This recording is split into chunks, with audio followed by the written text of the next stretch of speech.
आता काय झालं तुम्ही सांगतोय 17-18 म्हणजे शिवाजी महाराजांच्या कर्जमाफी देवाभाऊनं केलेली, उद्धव साहेबांना केलेली, यांच्या प्रचंड शेतकरी पात्र आहे पण पैसेच आले नाही. तो असा अडचणीत आला, तो बँकेत जाते, माझं नाव यादीत आहे, मग ते बँकवाले काय म्हणते तुझ्या नावाचे पैसे नाही आले.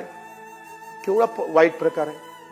म्हणजे यादीत नाव आलं पात्रमध्ये, दोनही कर्जमाफीमध्ये काय 10-5-7 हजार कोटी रुपये असेल हे, पण त्याच्या सगळ्या अशा अडचणीमुळे नवीन कर्जही भेटलं नाही.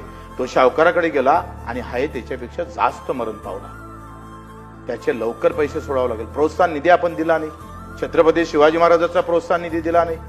महात्मा ज्योतिबा फुलेला 50,000 जो होता उद्धव साहेबांना केला, त्याचे प्रोत्साहन निधी अर्ध्याधिक लोकांना भेटले नाही. म्हणून ह्या सगळ्या गोष्टीचा विचार करत मला वाटतं आपण शेतकरी म्हणून तुम्ही आम्ही सगळ्यांनी आग्रह धरला पाहिजे सरकारकडे, तुम्ही आम्ही मग गोरे साहेब असं आपण सगळे शेतकरी भागातून येतोय. त्या कर्जमाफीला अधिक, माझं काय म्हणणं आहे, 10-15 हजार कोटी अधिक वाढेल.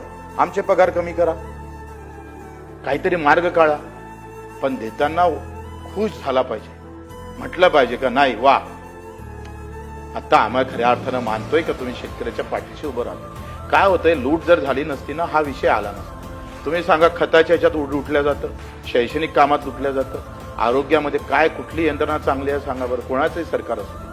आज आपण पाहतो, मी अकोल्याच्या हॉस्पिटलला गेलो, बेड आहे 400 आणि पेशंट आहे 950. तर बेडच नाही, पेशंट 950. कसं होणार आहे, कसं बदल होणार आहे हा? पण जाणारा कोण आहे तिथं? तुमच्या आमची मुलं जाते का? शेतकऱ्याचे, मजुराचे, कामगाराचे मुलं जाते. ह्या सगळ्या व्यवस्थेच्या याच्यात त्याची लूट जे होणारी आहे, ते लूट जरी थांबली ना शेतकऱ्याची, तो कर्जमाफी मागणार नाही.